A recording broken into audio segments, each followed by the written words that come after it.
Bueno, hola, ¿cómo están? Eh,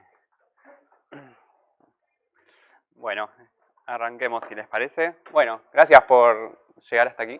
Eh, espero que estén conformes con estas clases y no tan cansados. Eh, pero bueno, hoy es el último encuentro.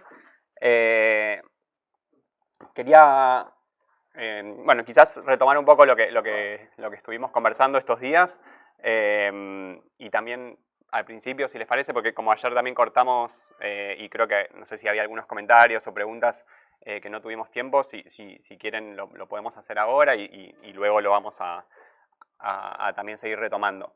Eh,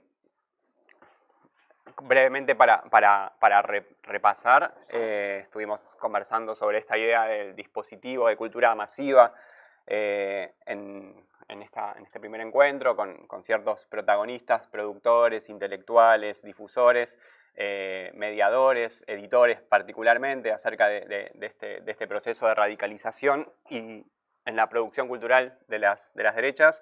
Bueno, no solamente la producción cultural, sino desde la producción cultural para mirar procesos más amplios que tienen que ver con modos de subjetivación política, agenciamiento, modos de pensar y llevar adelante la política más allá de las estructuras político-partidarias, pero también con ellas. Y ayer nos estuvimos concentrando principalmente en los eventos de sociabilidad, los espacios masivos y los protagonistas de lo que podríamos pensar como la última parte del eslabón del circuito social del libro, pero no por ello menos importante, sino quizás más importante o clave para entender este proceso, que es la mirada de la recepción, ¿no? Para entender un poco cómo las derechas disputan sentidos comunes, como una arista, ¿no? Eso también intenté remarcar en estos días, que no es el único modo de verlo y no es, probablemente en ciertos aspectos no sea el principal, pero sí pensar, bueno, cómo se construye la legitimidad cultural, cómo se construye la difusión, propagación. Mientras digo propagación, difusión, también podemos pensar esas palabras o esos procesos sin una mirada activa de la agencia de los sujetos, ¿no? Yo la intento reponer todo el tiempo porque en ese proceso de aprendizaje, apropiación, reactivación y activación política o activación cultural, lectora, a partir de ciertos consumos o junto con esos consumos, o politización que nos llevan a nuevos consumos. Digo, en esto que veíamos ayer, por ejemplo, jóvenes que leen un libro y después producen su propio contenido o intervienen en las redes de cierta manera o se ponen a escribir su propio libro. Todo eso nos permite también complejizar y entender un proceso que es dinámico y complejo y no se da de arriba hacia abajo o no se da solamente de arriba hacia abajo, sino también de abajo hacia arriba, ¿no? Esta idea de las sedimentaciones o enraizamientos me interesa destacar para pensar este proceso que lo hace más, creo que duradero. Digo, vos me preguntabas el primer día, bueno, no sé si qué posibilidades de salida o qué halo de optimismo. Bueno, quizás no es optimista, pero sí para pensar nada, que son procesos complejos que no requieren o no, que un cambio en lo que podemos llamar la superestructura no va a cambiar nada, ¿no? Entonces es un proceso complejo que tiene ciertos enraizamientos más allá de la durabilidad de un proceso político concreto, ¿no? Digo, con esto quiero decir rápidamente, si cae un gobierno de derecha, no es que va a venir el paraíso socialista para quienes lo están esperando, digamos, sino que puede haber algo peor todavía también, o sea, y ahí ya incluí una valoración que no quería hacer, pero digo, también es inevitable y sobre eso vamos a hablar hoy. Digo esto porque en la Argentina sí se está esperando, bueno, que caiga Milei, que caiga Milei. Bueno, piensen cuáles son las alternativas que pueden venir después de eso, ¿no? más allá de los nombres propios. Bueno, pero por eso creo que esto nos puede servir para pensar estos procesos de subjetivación política que son relevantes, y lo que propongo acá son un modo de acercamiento posible, ¿no? Y hay múltiples y abordajes muy productivos desde diferentes métodos de abordaje, pero esto, o lo que traté de exponer en estos días, son un modo de acercamiento al campo justamente en procesos complejos como éticamente, con desafíos éticos a la hora de cómo aproximarnos, de cómo pensarlos, de cómo posicionarnos, y eso les quería contar un poco más a fondo acerca del trabajo de campo, por si sirve como experiencia, que también me pregunten y avancemos sobre eso, para también tener cuenta de nosotros, ustedes como investigadores, cómo pensar la cuestión de la distancia, de la empatía, que es una palabra que aparece, de algo que después voy a hablar, que es el enamoramiento con el objeto de estudio, el sujeto de estudio, la propia reflexividad, temas que la antropología, me parece, principalmente se ha dedicado a pensar de una manera muy productiva, ¿no? Yo vengo de la sociología y empiezo a tomar prestado estas herramientas, principalmente producidas por antropólogas y antropólogos, que creo que pueden ser, por lo menos que mueven un poco el avispero para ver cómo posicionarse, ¿no?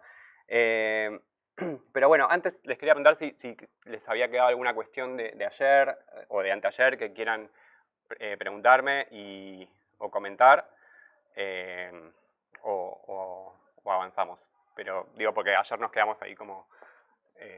me di cuenta que soy larguero en las respuestas, y bueno, no quiero evitar que podamos conversar. Así que si tienen alguna pregunta. Ok. Bueno, si van surgiendo, por favor, háganmelas y procuraré, nada, eso, que podamos propiciar esa conversación. Bueno, entonces estábamos con esto, con la idea de los dilemas éticos, acceso al campo, también cómo pensar la escritura de este proceso. Digo, esto, lo que estuve hablando estos días, va a salir publicado en un libro que va a salir, espero que en septiembre más o menos, cuando lo termine de entregar, que debería ser la semana que viene, en donde traté de reponer todo este proceso o este circuito social o este proceso desde una mirada integral de la cultura material de las derechas, ¿sí? Desde los autores, editores, lectores y la institucionalización de la batalla cultural, que sobre eso no hablamos tanto todavía, pero si nos queda tiempo podemos conversar. Y un poco quería reponer, no sé por qué no me sale bueno, tengo otra diapositiva antes, que son más fotos que me las veo en mi computadora, pero no ahí, del trabajo de campo iniciado en 2017. Yo les contaba que mi investigación doctoral, que la inicié en 2012 y la terminé en 2016, tuvo que ver con la producción y circulación de bestsellers de política publicados por las grandes editoriales. Y a partir de ahí, en esa investigación, me acostumbré a ir a la Feria del Libro a ver eventos y presentaciones de los grandes autores, en el sentido de autores masivos publicados por los grandes grupos editoriales, en donde gran parte de esa producción publicada durante los años del kirchnerismo en la Argentina podía ser considerado de derecha, aunque no eran libros cuyos autores se reivindicaban como de derecha, como estos que estamos viendo estos días, pero eran pensados como la derecha, ¿no? los autores de derecha, principalmente los que publicaban libros sobre los años 70 en la Argentina desde una perspectiva revisionista, relativista, banalizadora, quizás negacionista en algún punto, de lo acontecido durante la dictadura militar en la Argentina, o una visión crítica contraria a la de los organismos de derechos humanos y a la de la política de Estado de esos años. Juan Bautista Joffre, Ceferino Reato son como dos autores que he seguido mucho en esa época, pero autores bestsellers, ¿no? Que en 2006, 2007, 2008, en los años de auge de las políticas de derechos humanos del kirchnerismo, vendían cientos de miles de ejemplares sus libros, ¿no? O decenas de miles de ejemplares, porque cientos de miles ya no. Sí, su trilogía, por ejemplo, la trilogía del Tata Joffre vendió más de 100.000 y es un numerazo para los números que se manejan en la Argentina. Un éxito editorial en un momento en donde las marchas por el 24 de marzo eran enormes. O sea, y entonces lo que se veía o se pensaba como el consenso del nunca más en la Argentina, como bueno, listo, se dio vuelta a la página, los militares están siendo enjuiciados y encarcelados, se dieron de baja las leyes de indulto y de las leyes de la impunidad. Aún así, hay un mercado editorial fecundo para los libros que critican esa mirada, ¿no? Eso en un contexto, como decía antes, de pregnancia, de institucionalización, oficialización y aparente consenso y yo ayer también les decía esta idea de cómo en los diarios, los primeros foros o de los diarios online habilitaban, bueno, en los comentarios reivindicaciones de la dictadura, como que se veían cosas que no circulaban o que estaban, no emergían hacia la superficie, sino que estaban como por debajo, ¿no? Y los libros, de alguna manera, los bestsellers, yo siento que son, comprobé de alguna manera que son un mirador para ver procesos sociales que pueden aparecer como subterráneos, pero bueno, un bestseller no es nada subterráneo, un bestseller es un bestseller, ¿no? Entonces, eso que aparece fuera de ciertos radares aparece como un mirador para procesos políticos que pueden venir después, ¿no? Y junto con Analía Goldenthal, una colega que ella estaba trabajando sobre el activismo de las agrupaciones de familiares, hijos de militares presos por delitos de lesa humanidad, ella miraba cómo ciertos libros, ciertos editores que yo había visto en mi tesis de doctorado, los militares se juntaban a leerlos, o los activistas o los familiares de los militares que peleaban por sus liberaciones se juntaban a leerlos, bueno, los tenían ahí en el radar. Entonces ahí me junté con Analía y empezamos a ir a estos eventos en donde se hablaba de la guerra de los 70, de los militares detenidos, no sé, activistas como Cecilia Pando, Silvia Ibarzábal, bueno, mujeres de militares presos o mujeres de militares muertos por la guerrilla o las organizaciones armadas en los años 70, que activaban y también empezaban a hacer como un vínculo con ciertos libros y todo. Bueno, a partir de ahí llegamos a, muestro para atrás, pero no están viendo eso, sino que están viendo algo posterior, esos primeros eventos de Agustín Laje y sobre todo de Nicolás Márquez, en donde estaba plagado de exmilitares que estaban en esa, ¿no? Ahí sí empezábamos a ver que la palabra derechas era una palabra que se hacía propia, ¿no?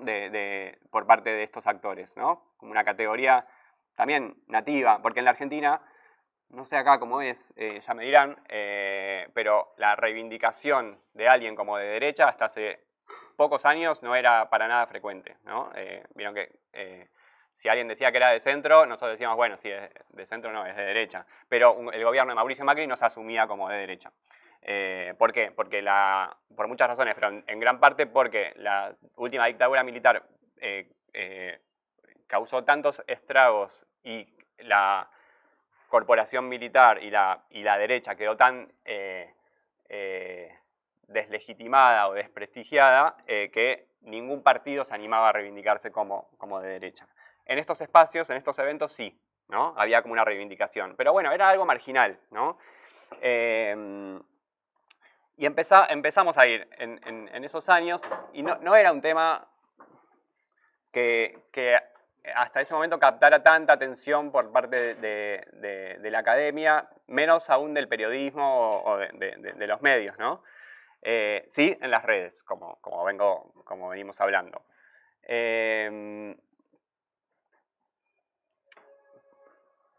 De vuelta, lo que veía en esos eventos, o lo que primero iba a ver, era los modos de comportarse con respecto a la lógica del mundo del libro. Bueno, cómo se posicionan los autores, cómo es la mesa de libros, qué libros se venden, qué hacen los editores ahí. Bueno, lo que yo ya venía mirando de mi investigación previa. Y ahí empecé a conversar con jóvenes con los que, bueno, me sentaba al lado y como les decía también en el primer día, yo en mi investigación doctoral no había trabajado sobre los lectores, y acá me daba curiosidad, o sea, si ayer le mostraba el chico con el prendedor, y primero, bueno, quizás no sabía bien cómo sentarme, un poco medio incómodo, pero después terminaba conversando con esos jóvenes. Entonces, bueno, que veía algo más, aparte de lo de siempre, de mirar cómo se comportan los libros y los intelectuales con los libros, etc., ¿no? Y esto que también les decía, jóvenes que viajaban un par de horas para llegar y ver y tener unos minutos con sus autores o influencers favoritos, ¿no? Años después poco tiempo después vino la pandemia, un proceso de digitalización obligada de las relaciones sociales, o una ampliación de la interacción hacia la esfera digital, que obviamente que eso ya estaba y se intensifica mucho más en la pandemia, y no por nada también el proceso de radicalización de las derechas, la pandemia dice mucho acerca de eso. Ya estuvimos hablando ayer de qué sucedía cuáles eran los reclamos ante las restricciones sanitarias, la idea de reivindicar la libertad, la necesidad de salir a trabajar frente al Estado que te impide movilizarte. El trabajo de campo ahí fue empezar a... ¿Qué hacíamos en la pandemia? No sé, teníamos mucho tiempo porque era parte de los privilegiados que seguía cobrando mi sueldo de la universidad y podía estar en mi casa. Y al mismo tiempo mis colegas pregonábamos el quedarse en casa, y digo, acá también para ver cómo nos comportamos también con respecto a quienes realmente tenían que moverse y salir a trabajar, y decir, no, bueno, hay gente que no puede quedarse en casa. Bueno, y acá, por lo que sé, y conversábamos hoy también, bueno, sucedió lo mismo. O sea, sectores populares, economía informal, no existe el quedarse en casa, ¿no? Bueno, pero ¿qué hacía? Trabajo de campo en reuniones online, lo que podemos llamar una etnografía digital, de empezar a ver, bueno, por ejemplo, no sé, eventos, Zooms de sectores de derecha, bueno, todos los que vos nombraste ayer, Danan, Tipito Enojado, Sicarelli, El Presto, son todos influencers que se hicieron muy conocidos durante la pandemia. Hoy creo que ninguno de ellos está cercano al gobierno de Milei, pero no, sí, Tipito Enojado sí. Pero bueno, por ejemplo, el caso de Tipito Enojado es increíble porque es un influencer de una ciudad que se llama Galvez en la provincia de Santa Fe, que la ciudad tiene 50.000 habitantes y él tiene millones o cientos de miles de seguidores. Entonces eso también nos da muestra de qué permitió la digitalización de las interacciones y de las relaciones. O sea, alguien que está en una ciudad bastante alejada del centro de Buenos Aires y tener una capacidad una audiencia y una capacidad de intervenir con cierta resonancia impresionante, los demás también, ¿no? Pero bueno, ¿y quiénes las organizaban? Ahí think tanks, Fundación Bases, Liberal, que era una agrupación de partidos de derecha. Y después empezar a ver, primero con cierto miedo y distanciamiento, estas manifestaciones anti-cuarentena que, como les mostraba ayer en el video, aparecían como un rejunte de muchas tendencias. Digo, desde los que descreían de la existencia del virus hasta la principal dirigente del partido, o una de las principales dirigentes del partido opositor, Patricia Bullrich, después ministra de Seguridad del gobierno de Milei y, bueno, candidata presidencial, hoy senadora, etc. Porque empezaron como estas manifestaciones, no sé cómo fueron acá y si fueron grandes, ¿fueron amplias, fueron masivas acá, manifestaciones o no tanto? No. Ok. Bueno, en Argentina empezaron como un grupo de lo que mirábamos eran, bueno, son unos loquitos que van al obelisco a juntarse, a hacer una marcha en contra de los barbijos, bla. Pero después los partidos opositores empezaron a coincidir en llamar y en convocar en las fechas patrias, el Día de la Independencia, los feriados, digamos, 25 de mayo, 9 de julio, y se hacían manifestaciones realmente masivas. También el gobierno de Alberto Fernández en ese momento, por ejemplo, propuso la nacionalización de una cerealera, que fue un gol en contra porque generó una manifestación re masiva. Y bueno, ahí también se... Pero miren, por ejemplo, la izquierda dice, el virus existe, la pandemia no, antiperonistas respeten el artículo 14 bis, ¿no? Les habla, o sea, una peronista les habla a los antiperonistas, pero que también es parte de la manifestación, un poco lo que hablábamos ayer, ¿no? El cartel de ahí dice, basta de mentira, periodismo mercenario, dióxido de cloro, cura prohibida, bueno, había de todo. Entonces empezamos a ir ahí. También los espacios, los space de Twitter eran, no sé si usan Twitter, pero los spaces, que eran como las salas de chat de audio, fueron verdaderos laboratorios de construcción política libertaria ahí, y donde por un par de horas la gente hablaba, y bueno, ahí el nombre de Milei, el nombre del AGE, el nombre de estos 6 jóvenes que aparecen ahí, también aparecían e intervenían y participaban. No sé si Milei no sé si tanto Milei, pero sí el nombre de Milei aparecía, y ellos sí eran realmente protagonistas de estos eventos, ¿no? Que también muchos entrevistados me decían, yo me formé con los space de Twitter. O sea, no todos se forman leyendo el libro La batalla cultural de la gente, sino que, digo, estos espacios fueron un lugar de efervescencia muy importante para esto. Entonces, nada, acá más fotos del campo. En realidad las dos de arriba son del mismo evento de 2018 que yo no fui, pero es la primera vez que fueron ellos a la Feria del Libro. En el primer evento que organizó Cruz del Sur, que es la agrupación de las que les hablé ayer. En los de abajo sí fui. Esta es la presentación de la película de Javier Milei, unos años después. Y lo que aparecía como un fenómeno marginal, digo acá como anécdotas, digamos, colegas nos decían, pero ¿por qué ves eso? ¿Qué relevancia tiene? Bueno, o son unos loquitos los que van a las marchas. La primera nota que publicamos con Analía, que fue en el año 2018, una nota de divulgación en una revista de la facultad, pero no una revista académica, sino un poco más amplia. Los comentarios que habíamos recibido también eran, no les den visibilidad, les están dando prensa, les están dando visibilidad, no le den más importancia de la que no tienen.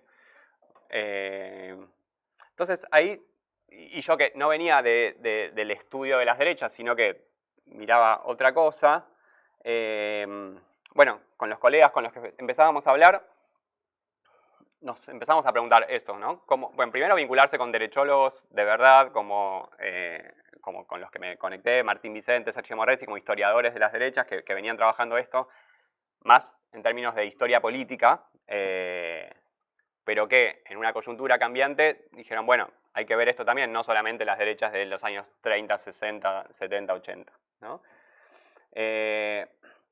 Pero, digo, leo algunas cosas que nos decían. Te enamoraste de tu objeto de estudio, te estás acercando demasiado, te van a convencer, son unos locos, son enemigos,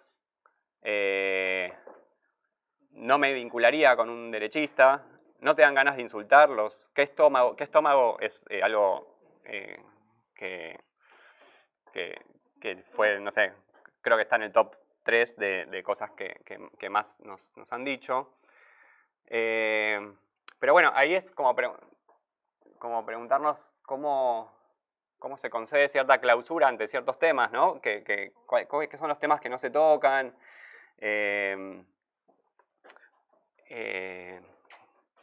Con respecto a estudiar cosas que estábamos viendo, que estaban sucediendo, ¿no? Bueno, y ahí empieza esta idea del problema de la reflexividad, un problema al que debemos enfrentarnos y que las investigaciones que venimos haciendo, que vienen haciendo ustedes también, digo, de alguna manera nos topamos con esto, ¿no? También es un tema actual que está sucediendo y eso también le agrega cierta dificultad, porque bueno, los historiadores de las derechas de las décadas anteriores pueden decir que la tiene más fácil, porque bueno, ya son acontecimientos que ya sucedieron y bueno, como hace la historia, ¿no? Que no es nada fácil, pero la posición de decir, bueno, voy a estudiar un proceso histórico. Y digo, una de las dificultades es que los que están investigando esto también conviven con interpretaciones o estudios o abordajes hechos no solamente por académicos, sino también desde el periodismo hasta personas, o sea, tus allegados que no pertenecen a la academia. Entonces, no es un espacio copado por solamente un sector, sino que hay una multiplicidad de interpretaciones que también juegan en el espacio, en el debate público, ¿no? Y que también nosotros las convivimos con ellas y también las incorporamos. O sea, no como para decir que la academia no es un espacio alejado de la realidad social, sino que formamos parte de ella y también nos interpela. O sea, cuando íbamos a los primeros eventos o a las marchas anticuarentena, no es que íbamos, no sé, como Malinowski con su cuaderno para ver a los habitantes de las islas, ¿no? Que a su vez Malinowski tiene su propio libro negro publicado por su mujer. Bueno, ahí empezamos a leer autores como Rosana Guber, una autora clave para la etnografía de la región. Ayer hablaba de Nissan Choyan, que hizo una investigación sobre jóvenes neonazis en Berlín, que él lo llamó una antropología de lo desagradable, un investigador del Colegio de México, bueno, ayer justo conversamos sobre eso, que hizo una, no sé si llamarlo infiltración, pero sí como que se adentró dentro de un grupo sin necesariamente blanquear que era un investigador, por lo menos desde el principio, que era un investigador que estaba haciendo su investigación sobre eso, ¿no?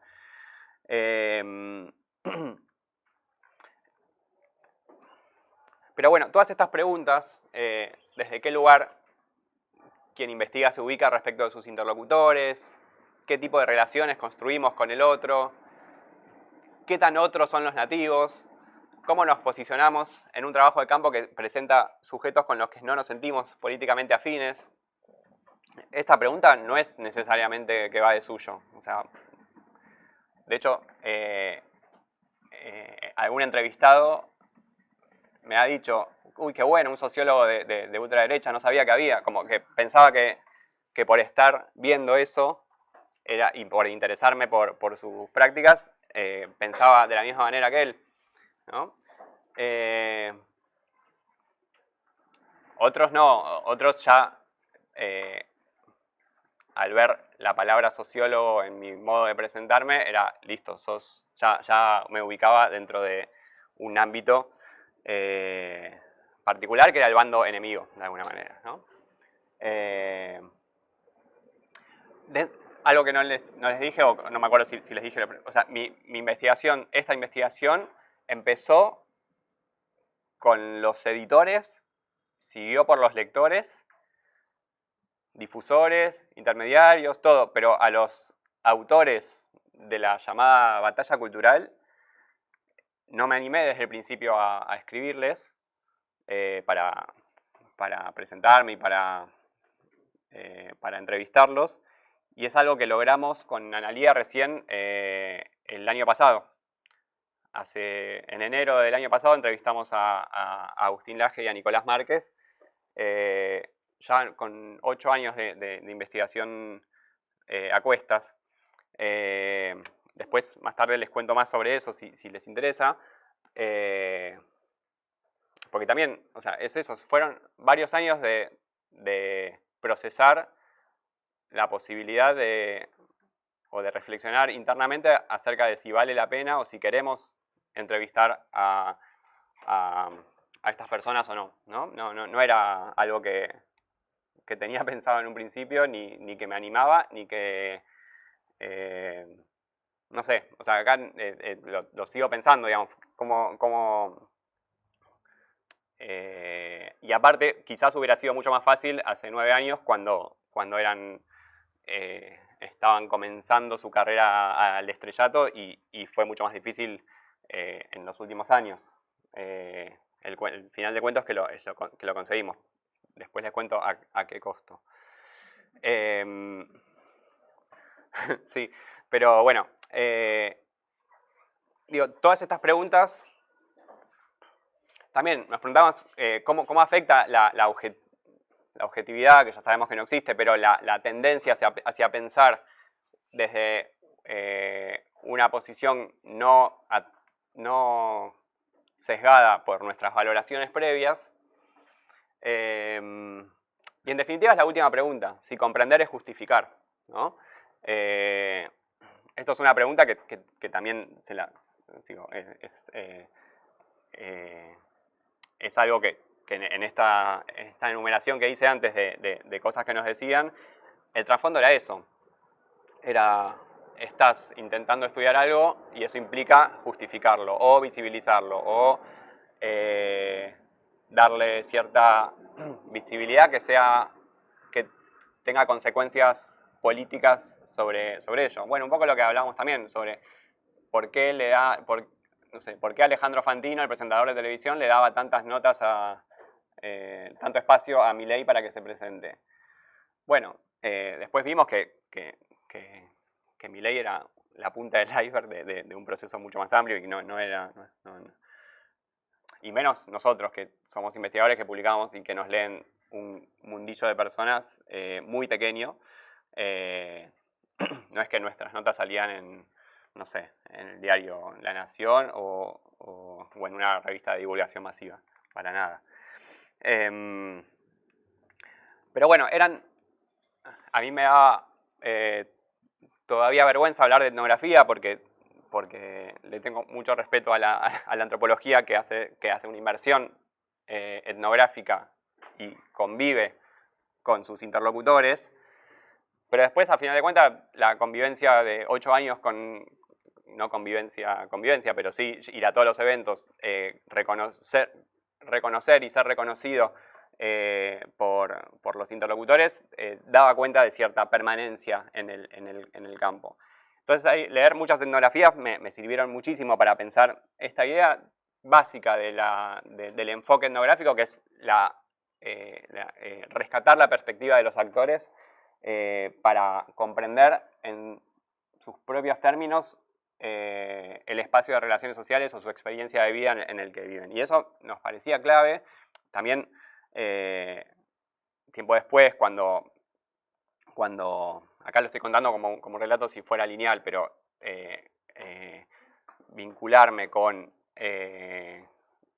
para la investigación del libro Está entre nosotros, que el viernes lo vamos a presentar en la librería de Barranco y después los invito, o están invitados, pero digo, lo estoy diciendo entre paréntesis, vincularme con Pablo Semán, que es un antropólogo, sociólogo devenido en antropólogo, doctorado en antropología, que hizo una investigación impresionante sobre la religiosidad popular en Brasil y en la Argentina, y una inmersión etnográfica impecable, diría.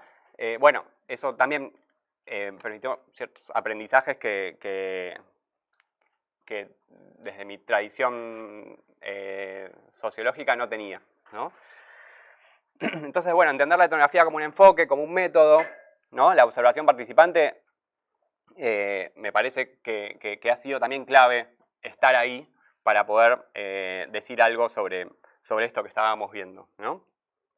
Y también cómo escribirlo después, o sea, el texto la etnografía como un texto, que es algo que dice Guber, para ver, bueno, cómo transcribir o cómo trasladar esa observación participante en un texto, ¿no?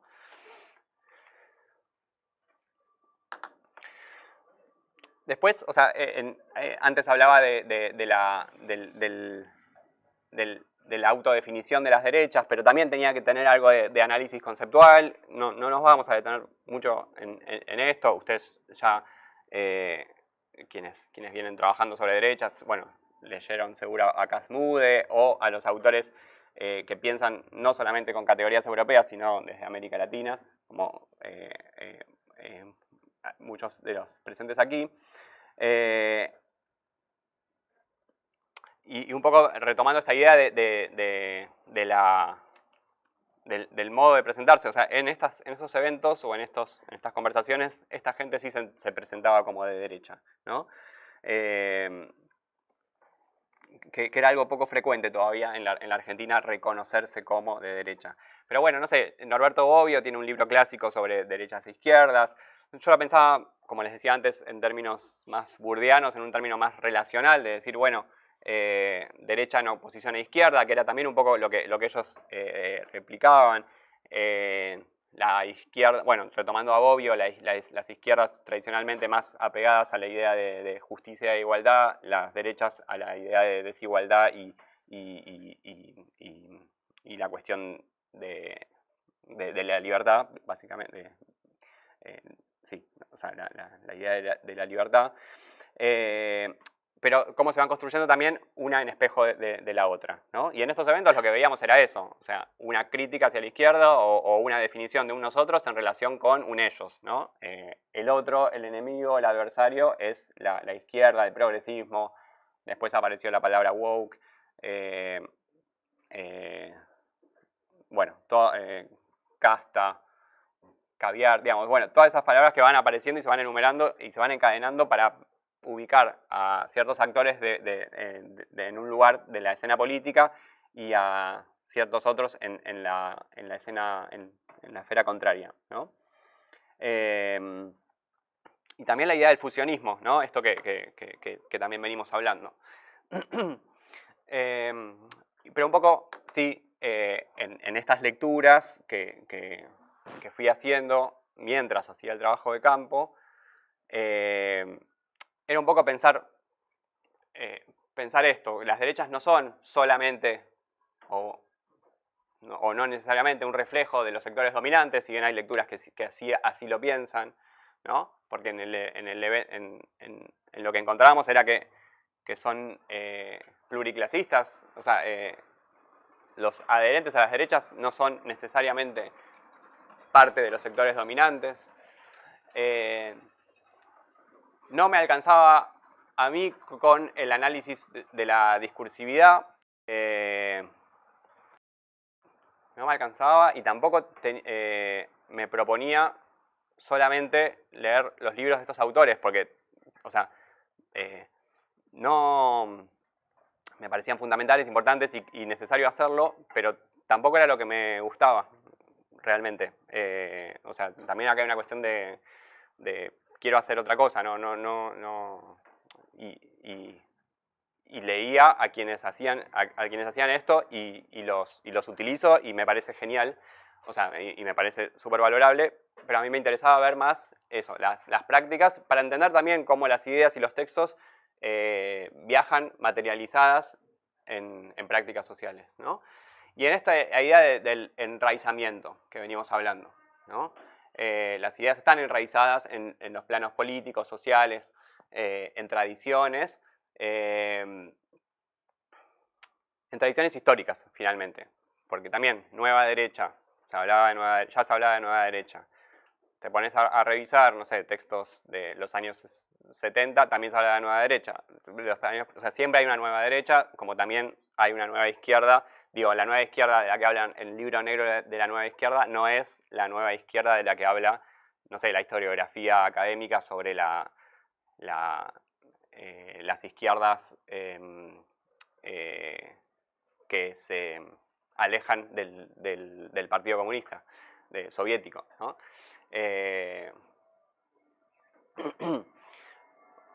Están medio chiflados los bullets, pero la idea de la exotización y la caricaturización me parecía también importante para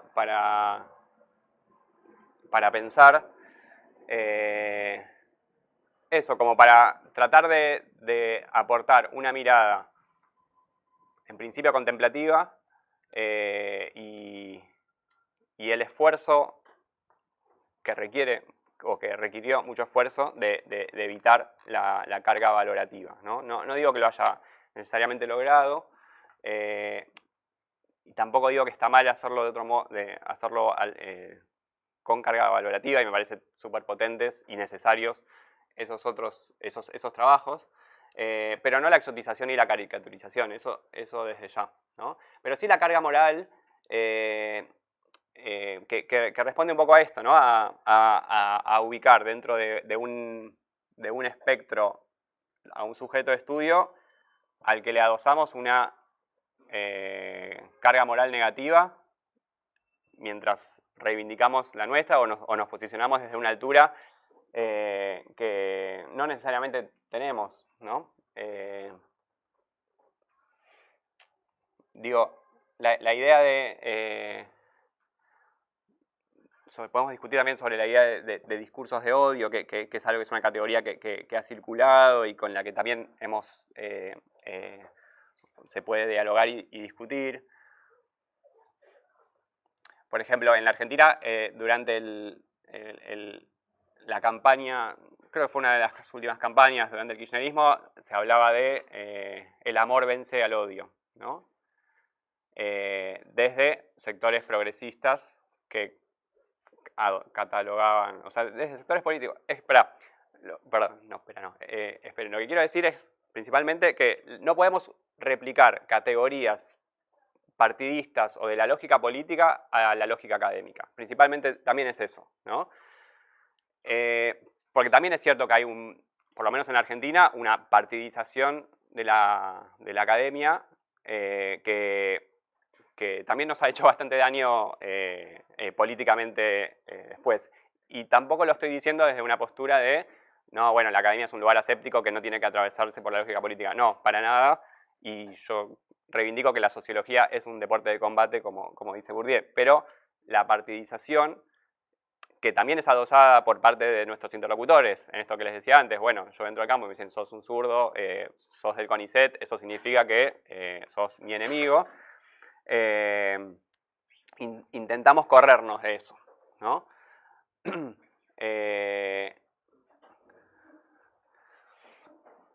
Lo de la cuestión y ahí aparece esa cuestión de los buenos y malos y de la eventual superioridad moral con la que nos podemos ubicar. Pero esta idea del amor vence al odio tampoco era productiva para pensar, o sea, quiénes son el amor y quiénes son el odio, ¿no?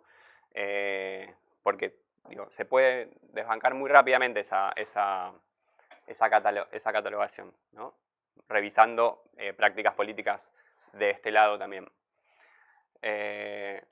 Bueno, quiero repasar brevemente 3 textos que me parecen que están buenos para pensar estos temas.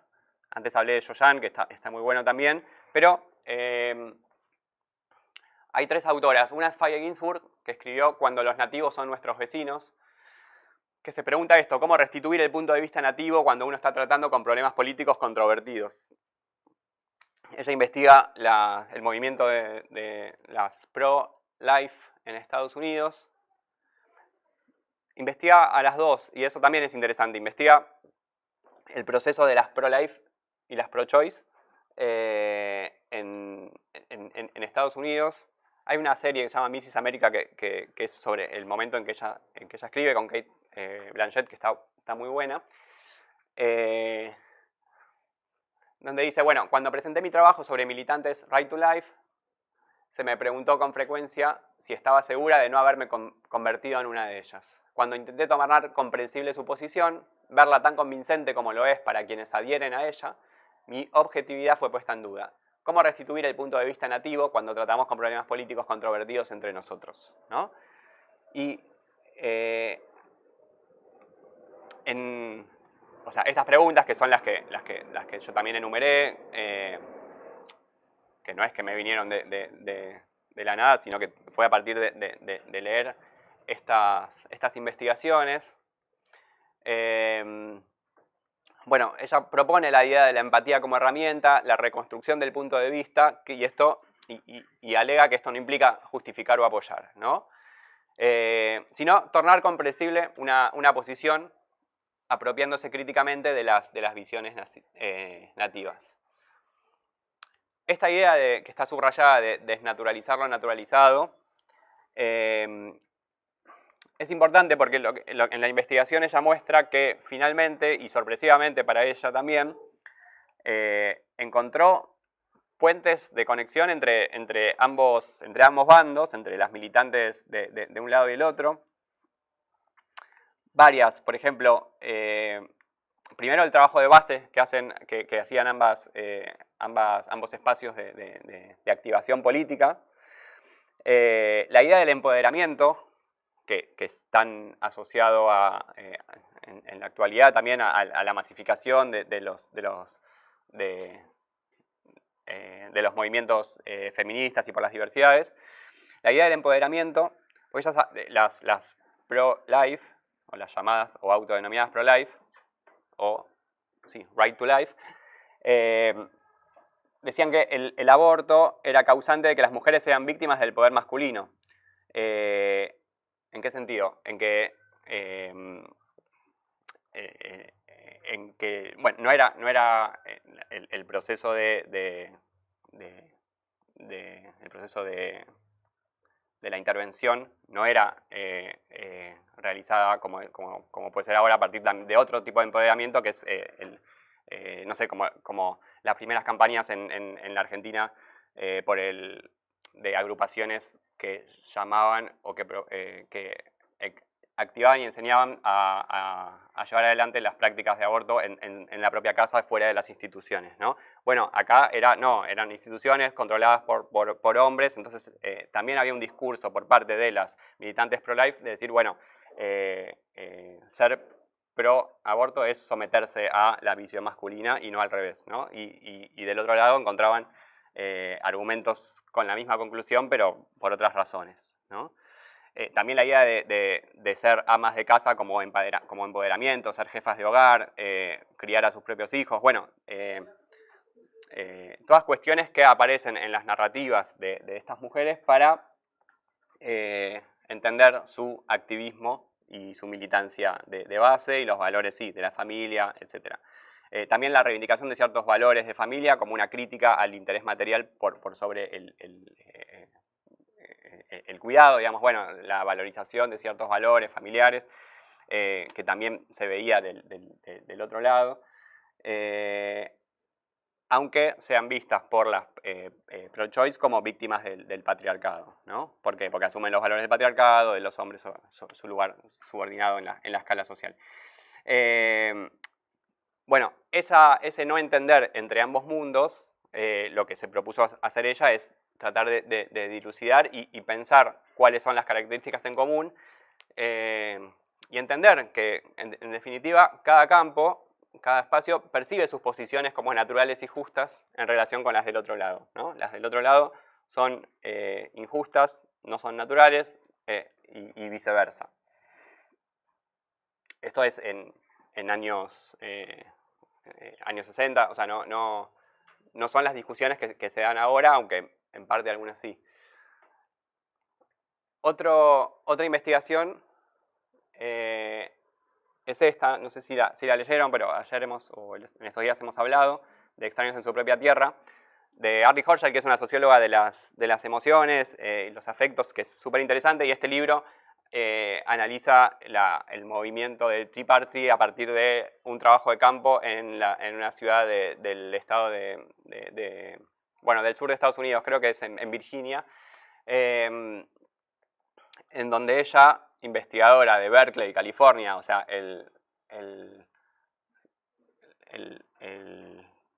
lugar catalogado como woke por excelencia por parte desde las derechas, va y se instala y hace una residencia y una estancia y una etnografía con los habitantes de un pueblo que adhieren al Tea Party, ¿no? Y ella habla de este concepto de las historias profundas, ¿no? De la deep story, y apunta esto, a comprender cómo se siente el mundo, cómo los actores viven y experiencian el mundo. Y la historia profunda implica, bueno, ella se sentaba con grupos o individual o con grupo de algunas personas y grababa y hablaban 3-4 horas, por lo que cuenta en la introducción. Les recomiendo mucho este libro, que es un libro grande y es una investigación, pero se lee de manera literaria, digamos. O sea, lo pueden leer y lo pueden disfrutar. No hace falta sentarse a subrayar ni nada de eso, sino que lo pueden leer como leen literatura. Se los súper recomiendo. Y dice eso, no alcanza con analizar ideas, sino que hay que entender las experiencias de los habitantes ahí, ¿no? Entonces era esto, primero se preguntaba cómo hacían o por qué personas que son en realidad perjudicados por una multinacional que está contaminando el propio lago, que es desde donde, en el lugar donde viven, apoyan a la ultraderecha o a la derecha radical. Y lo que encontraba era eso, que los habitantes no acusaban a su propio Estado que habilitó la entrada de esas empresas que perjudicaban y que contaminaban su propio lago, sino que a Washington, a Nueva York, a la élite, a la casta, al Estado nacional, ¿no? O federal.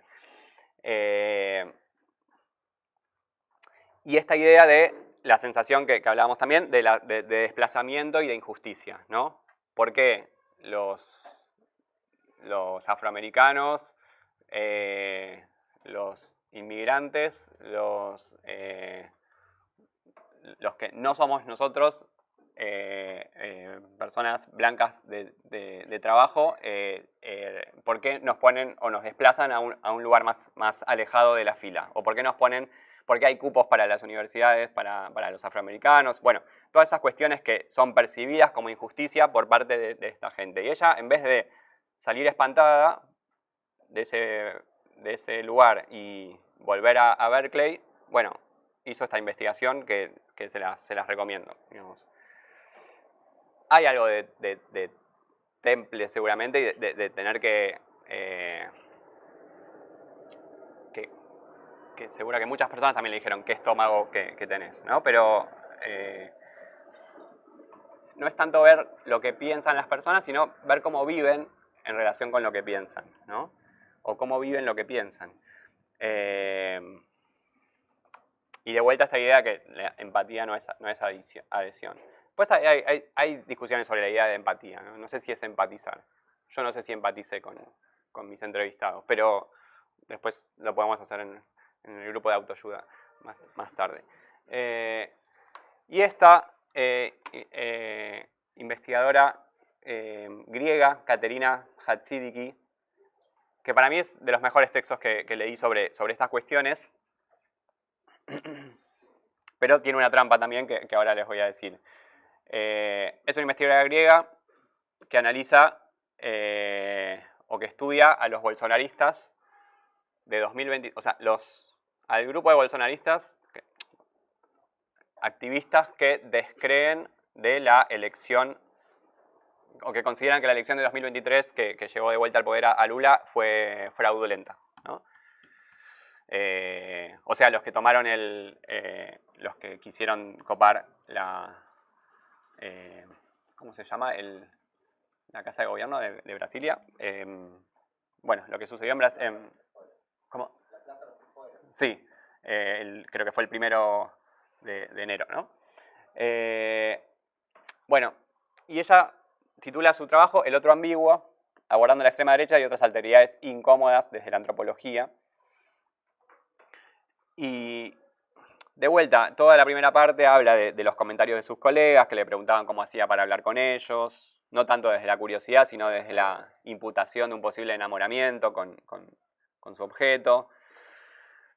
Y lo que ella rescata es el trabajo de campo para las ciencias sociales en una discusión con los colegas que le hacían saber que algunos otros debían ser denunciados más que atendidos por la mirada etnográfica, ¿no?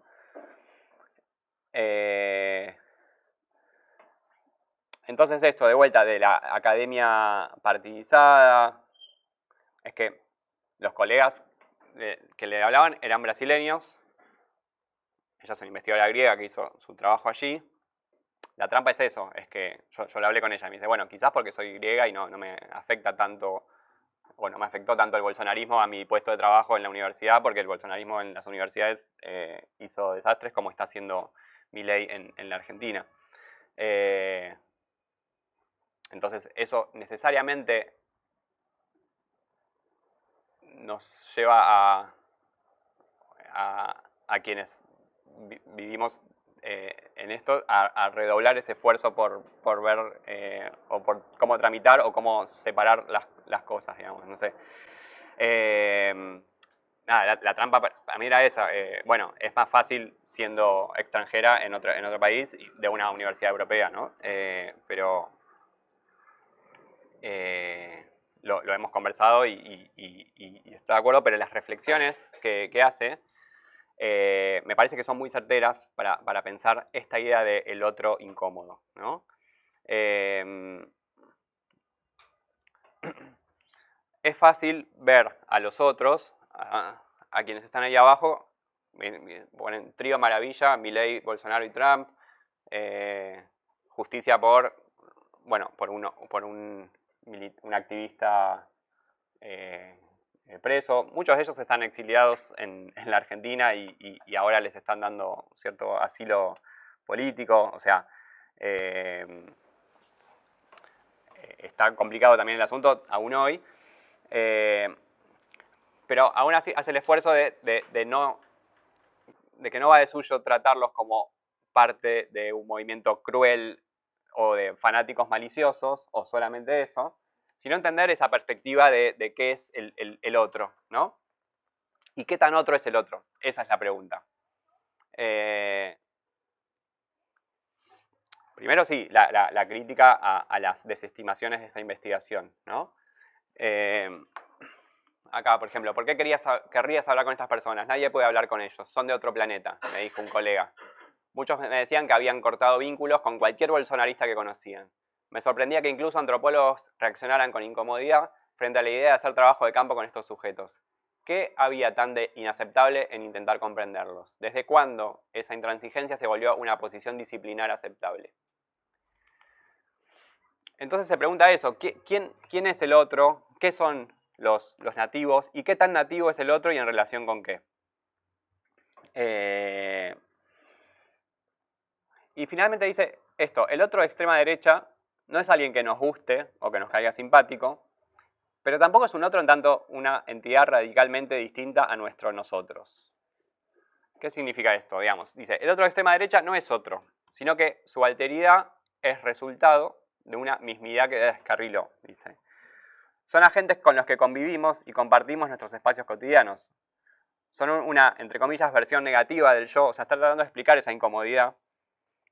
Y por esa razón los rechazamos. El otro incómodo no es ambiguo en sus propios términos, y acá hay una crítica a otra antropóloga brasileña que también es buenísima y que ha trabajado sobre esto, que es Rosana Pinheiro Machado, que hizo un trabajo sobre los jóvenes bolsonaristas y es bastante pionero también en el bolsonarismo social y analiza el proceso de consumo, o sea, de auge de consumo durante los gobiernos del PT y su conversión en bolsonaristas, digamos. Y un artículo se llama Del amor al odio, de la esperanza al odio, y entonces eso, lo que critica esta investigadora, Caterina Hatzidike, es la idea de odio, ¿no?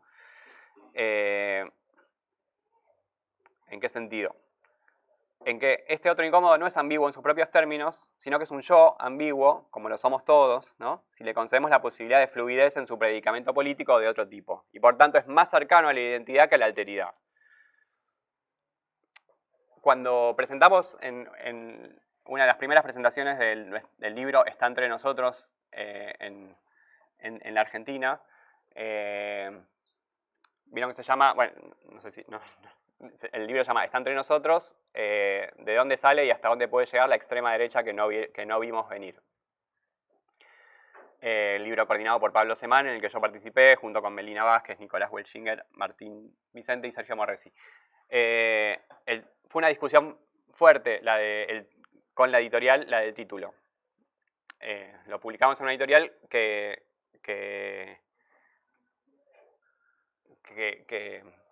de la que es muy difícil proponer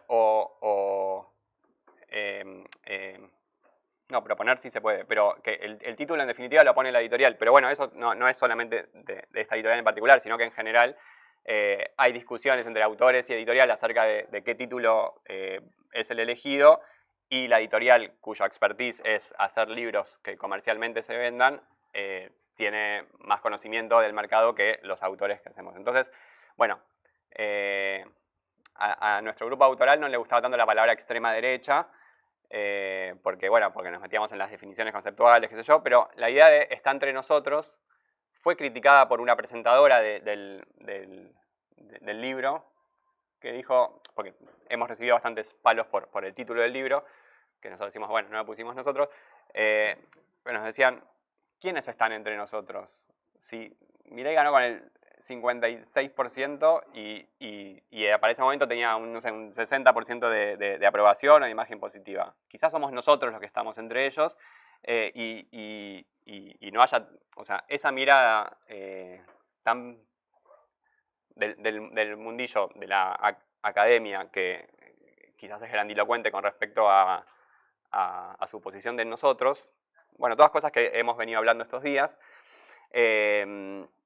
pone un poco en juego esta idea y desde esta perspectiva antropológica se critica la idea de nativos nativos, o la separación entre nativos e investigadores o antropólogos, sino que reivindica esta idea de que todos somos nativos.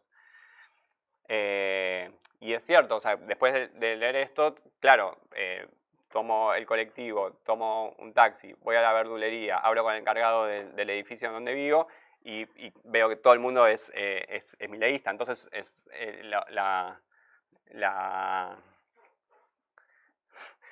posición minoritaria no es la de ellos, sino que quizás es más la de nosotros, ¿no? Entonces hay que apuntar a no pensar en nosotros y ellos, sino en seres sociales complejos y que lo somos todos, ¿no? Por eso hay un esfuerzo por una construcción de la simetría y esta idea de tolerancia respetuosa, que no es lo mismo que empatía, pero sí simetría, que eso me parece importante también, ¿no? Simetría en la interlocución, en el modo de conversar. Bueno, y por último,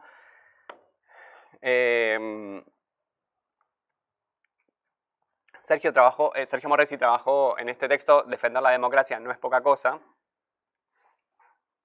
Es un ensayo más de intervención, no es un ejercicio reflexivo de la antropología como los otros, de hecho él es politólogo.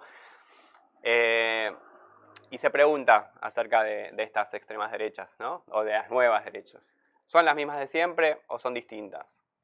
Sus adherentes, ¿son personas manipuladas por los intereses materiales de una élite o son el producto del crecimiento capilar de raíces sociales, culturales profundas, ¿no? Un poco de lo que estuvimos hablando estos días.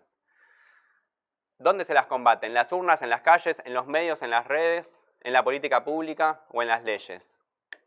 ¿Qué significa ese combatir y por qué vías se lo hace? Lo que hace Morresi en este texto es una... frente a estas preguntas de... que le han dicho o que se han recibido y que han recibido estas investigadoras de decir, bueno, a la derecha no se la estudia, sino que se la combate, como la manera de cerrar cierta discusión.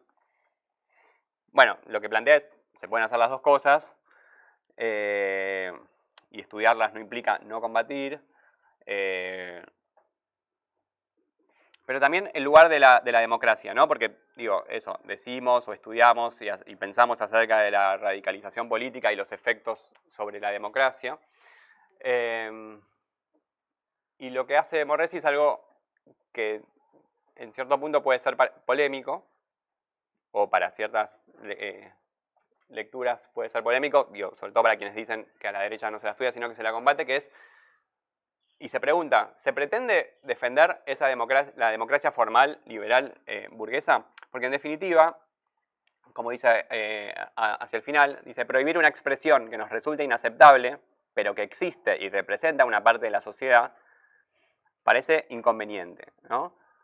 Digo, por ejemplo, esta idea de, bueno, prohibir que no le den prensa a Milei en la tele, ¿no? Un candidato de la Argentina había dicho eso, como que había que prohibir de alguna manera los discursos radicales en la televisión, hablando de Milei. Quizás si hubiera pasado eso, no hubiera habido ningún programa más, porque no era solamente Milei, sino que era todo.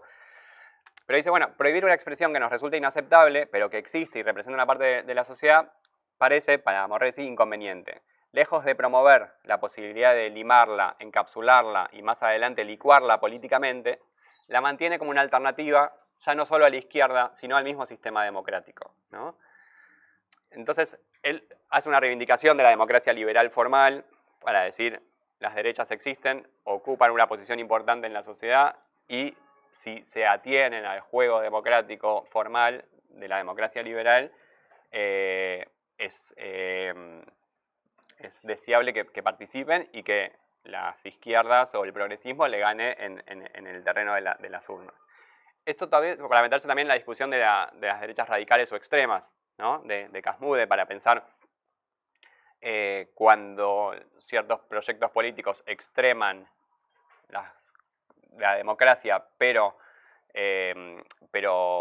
aceptan convivir y pueden jugar en las elecciones y ganarlas, aunque desde adentro van limando los aspectos de la democracia formal, como puede estar sucediendo en Argentina, como ha sucedido en Brasil, como sucede en Estados Unidos todos los días.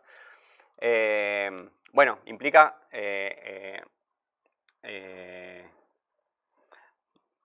también una crítica a la idea de las estrategias que planteaban un cordón sanitario, por ejemplo, para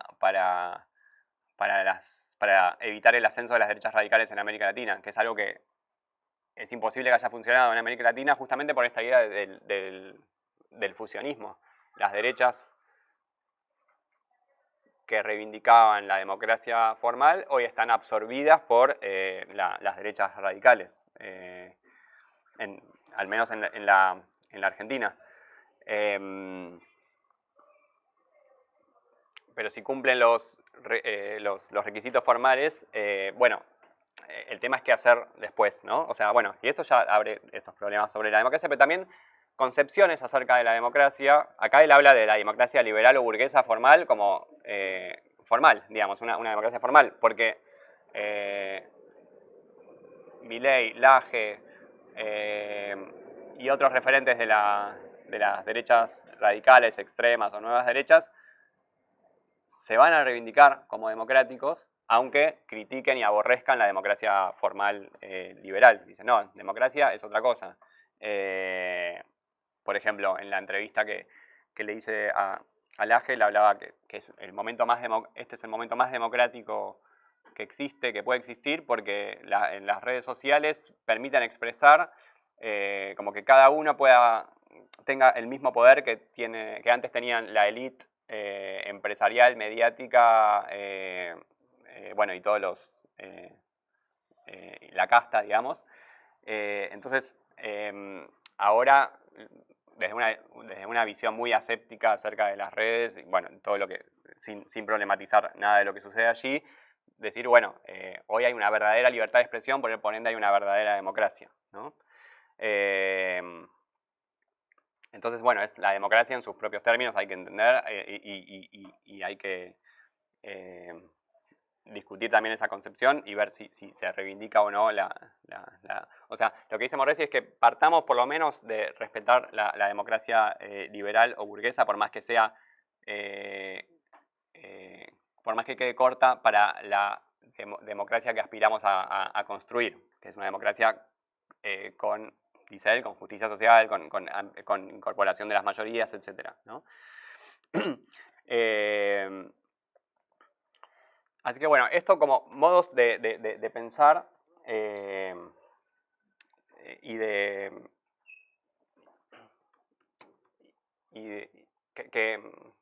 incorporan ciertas aristas que pueden servir y que quería proponerles para pensar nuestro lugar a la hora de investigar.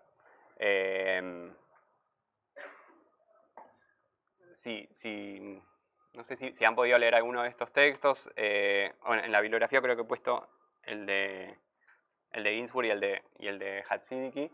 Yo se los súper recomiendo como también para discutir, y a mí me parece que son bastante sugerentes, pero o sea, cada vez hay más bibliografía sobre esto. De hecho, el de Hatzidiki salió en un dossier específicamente sobre esto y hay como 10 artículos sobre estos temas, ¿no? Derechas y reflexividad. Bien. Bueno, ¿tienen alguna consulta? Si los leyeron, ¿qué les parecieron? Si les sirvieron, si les... Sí.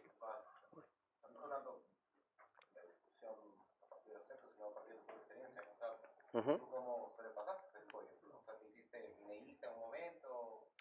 Absolutamente. Humanizaste más a esta persona, tiene razón. ¿Cómo funcionó tu persona? A ver si puedes contarnos un poco sobre esta experiencia, cómo entraste, cómo saliste. Bien.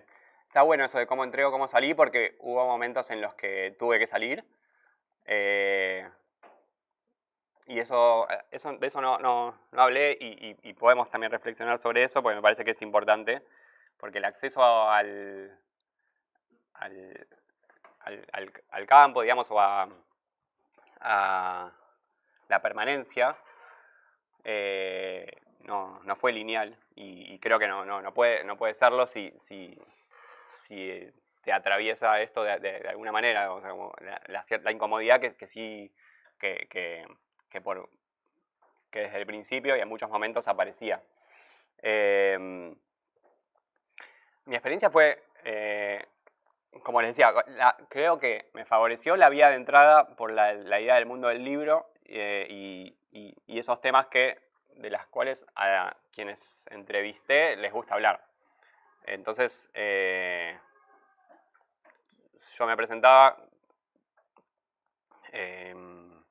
como investigador de la universidad, me presento como investigador de la universidad, que estoy haciendo una investigación sobre el mundo del libro y las derechas, y eso, o sea, que era la verdad, me ha funcionado y me abrió un montón de puertas a los entrevistados. Como les decía, primero empecé con los editores y lo primero que entrevisté fue al editor de la editorial Unión, que es la editorial que publicó el Libro Negro, y después en esos primeros eventos también hemos hecho con Analía varias como encuestas o pequeñas entrevistas in situ, digamos, en ese momento, así como de un minuto, de dónde venían, hace cuánto seguían a los autores, todo eso.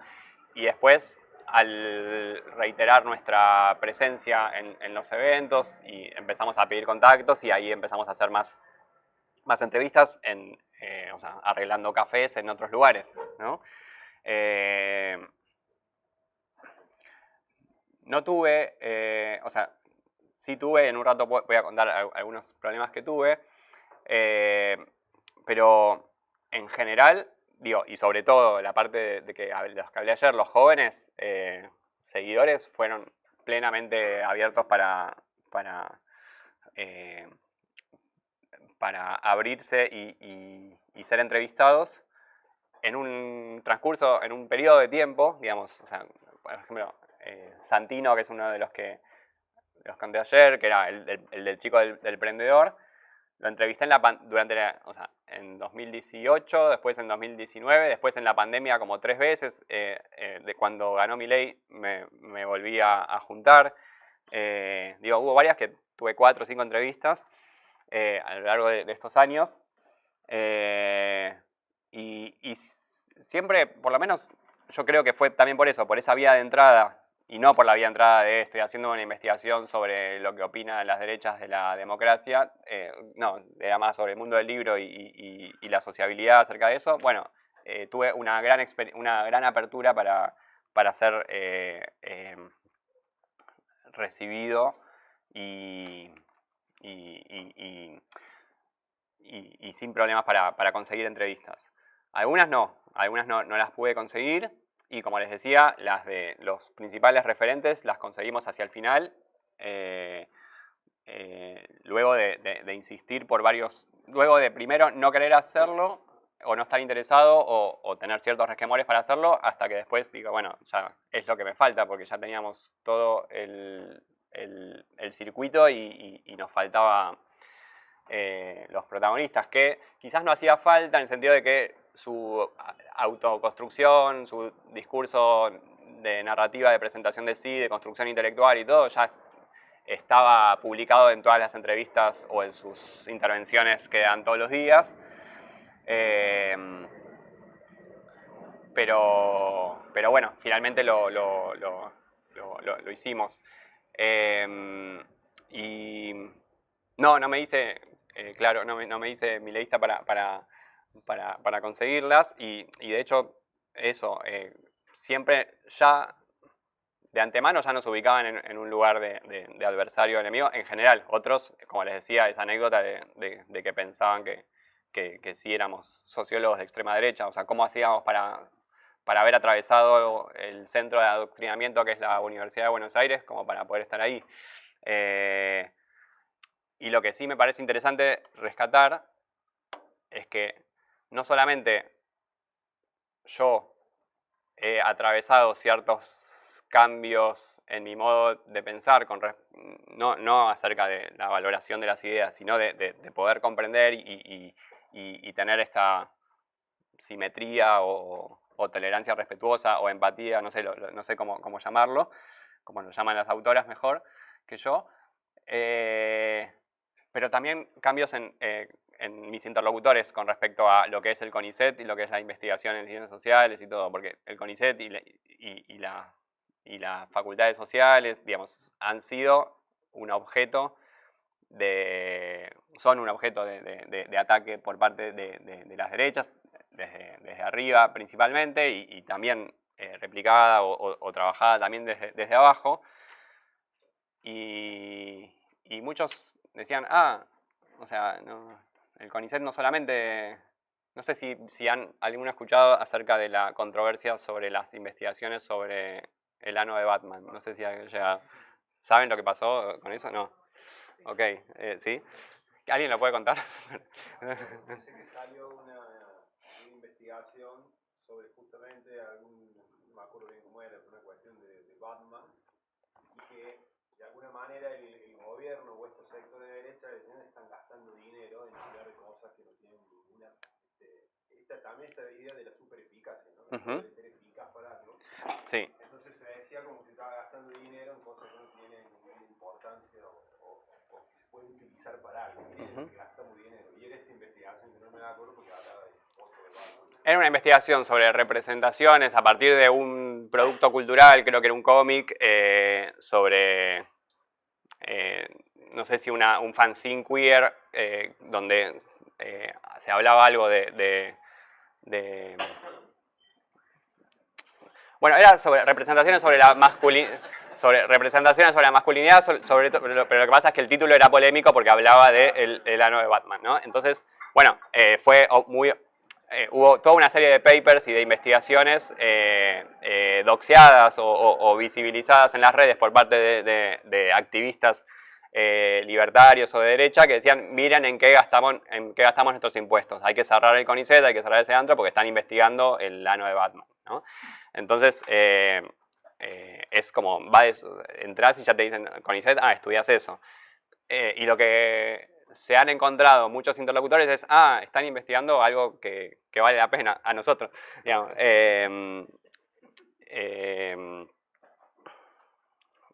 Entonces, eso también ha sucedido. Bueno, de hecho, otro entrevistado del que hablé ayer, Esteban, decía que él estudia ciencia política, entonces tiene una valoración por las ciencias sociales y humanas y por la investigación.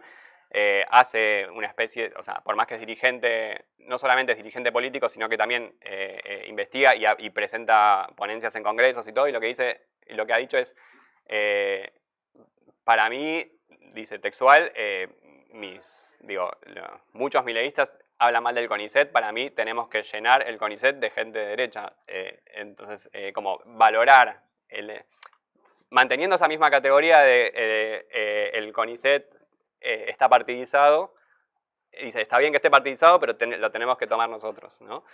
Entonces, bueno, eso me sucedió bastante, o sea, una igualación entre investigación y posicionamiento político que fue muy difícil de romper, o de intentar romper. Y eso creo que no lo logramos, pero sí algunos reconocimientos acerca de que hay investigaciones como que valen la pena. También, como les sucedió, por ejemplo, la investigación Gabriel Gomaro y Sergio Morresi, que escribieron el libro Mundo Pro, que es cuando salía el PRO como partido político de derecha, hicieron una investigación en 2015 que pudieron entrevistar a todos. Y lo que pasa cuando hay fuerzas políticas nuevas es que también son muy abiertos a relatar sus propias experiencias y todo. Entonces, como que tuve una gran apertura. También tuve un problema que lo voy a contar después del break, si les parece. No sé si tienen alguna otra pregunta. Sí. No sé si me voy mucho, pero a mí, atendiendo por ahí que hay varias muchas derechas, ¿no? Y tomando también libertarianismo de Milei como algo particular dentro de esta ultraderecha, a mí me parece que el crecimiento de la ultraderecha sobre todo ha acabado, ya lo he visto, el género ha sido bastante importante en el crecimiento de la ultraderecha y el antifeminismo básicamente. Y sin embargo el mileísmo más clásico, el primero, tiene personajes o figuras femeninas particulares para ese mundo de las trans white y todo esto, que son Karina Milei, que es la hermana, que es soltera, Lidia Lemoyne también, y hasta Villarruel. Son tres personajes de la primera etapa, digamos, que vinieron de un poco antes con Milei, que son, a mí me parece, dentro de este universo, personajes femeninos más particulares. Ahora ya no, ya hay personajes femeninos más clásicos, parecidos a la de Trump.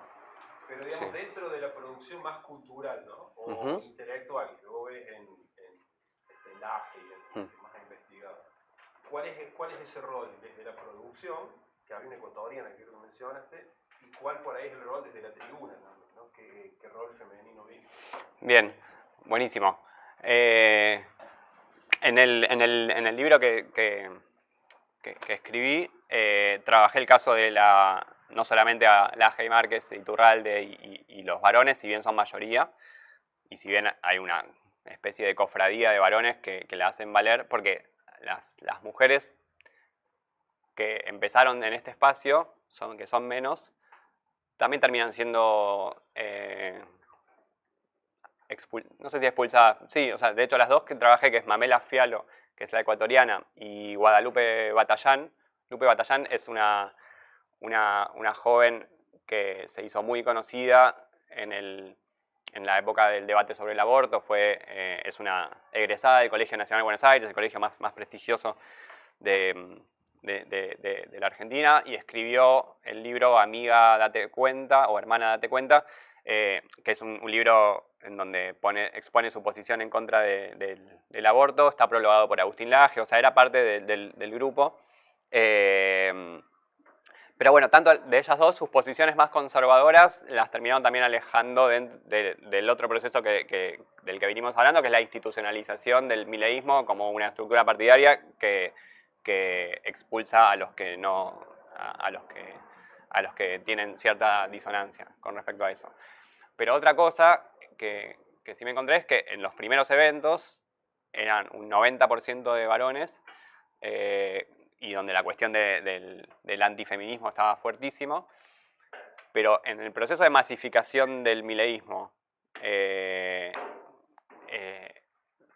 la cuestión de género se hizo muchísimo más transversal, y las mujeres crecieron muchísimo su presencia, por lo menos en estos eventos, si bien en los eventos de la batalla cultural hay una mayoría de varones.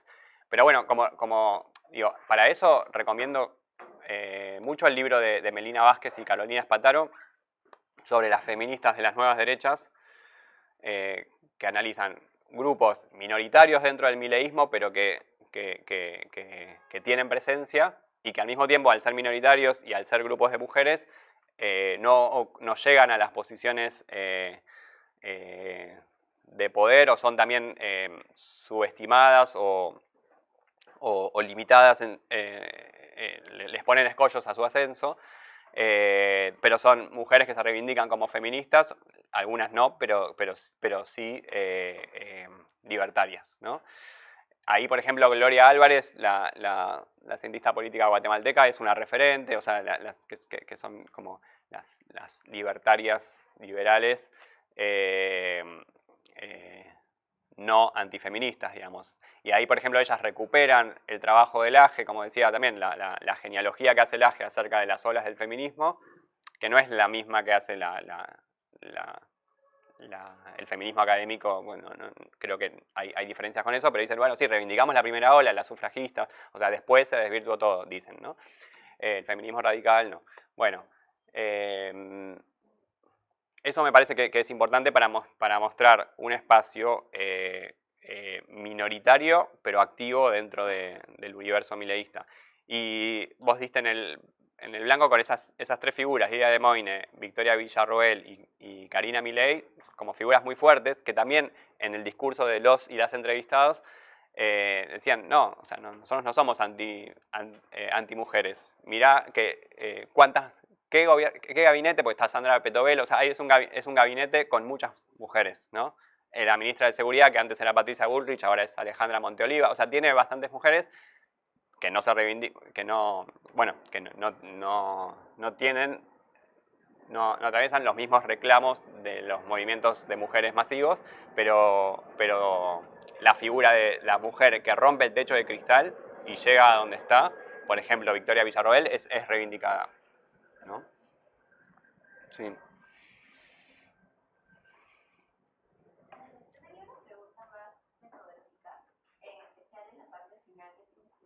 Uh-huh. Yo quería preguntarte un poco por los procesos de evolución que vienen dentro del experimento etnográfico, ¿no? Uh-huh. Pensaba que al ser nosotros tan incómodos, muchas veces pueden solicitar algo más allá de poder circular la información, que puedan ser incómodos a uno mismo como investigador para hacer esta devolución de estos grupos, ¿no? Yo quería preguntarte en tu experiencia si hubo una solicitud que pudo haber sido incómoda, estos procesos de evolución, especialmente porque han sido tantos años de investigación. Si han sido solicitudes que han podido como coordinar, hemos podido manejar esas tensiones, o si de lleno no hubiera procesos de evolución, ¿no? ¿Cómo se maneja eso con este tipo de grupos y con estas instituciones en la vida pública? Bien, buenísimo.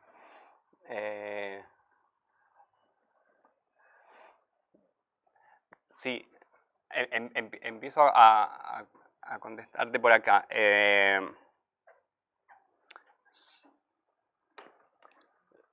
A gran parte de los entrevistados les he pasado, a todos los que me pedían, las notas y artículos que íbamos publicando. Debo decir que tuve devoluciones de una parte muy minoritaria de ellas. pero siempre, desde el principio hemos enviado los artículos que íbamos escribiendo. El libro está entre nosotros, circuló bastante dentro de los espacios del mundo libertario y ha sido,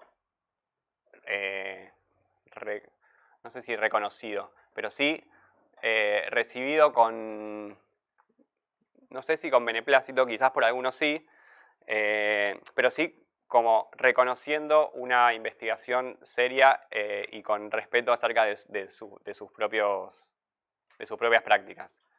Digo, hay un... De hecho, no hemos aceptado la invitación, pero nos han invitado a presentarlo en su think tank. Ponele. Bueno, ahí nosotros dijimos que no. Si bien lo hemos presentado en muchos espacios políticos de izquierda o de centro izquierda o nacional populares. O sea, eso sí, nosotros sí vamos a discutir el libro. El libro, bueno, esto también lo podemos charlar el viernes en la presentación, pero el libro circuló muchísimo en espacios académicos y en espacios políticos también. De hecho, sobre todo a Pablo, el coordinador, lo han contactado dirigentes políticos de la oposición para decir, o sea, ayúdenos a entender lo que está pasando. Pero desde el sector de los libertarios o de derecha ha circulado, pero sí, digo, cuando yo he enviado muchos papers y eso no he tenido demasiadas devoluciones, salvo de algunos, ¿no? Esteban que he contado. Del AGE y Márquez, por ejemplo, no tuve una devolución y eso que hemos escrito sobre ellos. O sea, el artículo de la revista Letras, que es una reconstrucción de la trayectoria intelectual del AGE, se lo hemos mandado y no ha hecho una devolución. No sé si lo ha leído o no. Y después tengo algo más para decirte, pero si les parece, cortamos acá y retomamos en unos minutos, ¿sí? Bueno, gracias.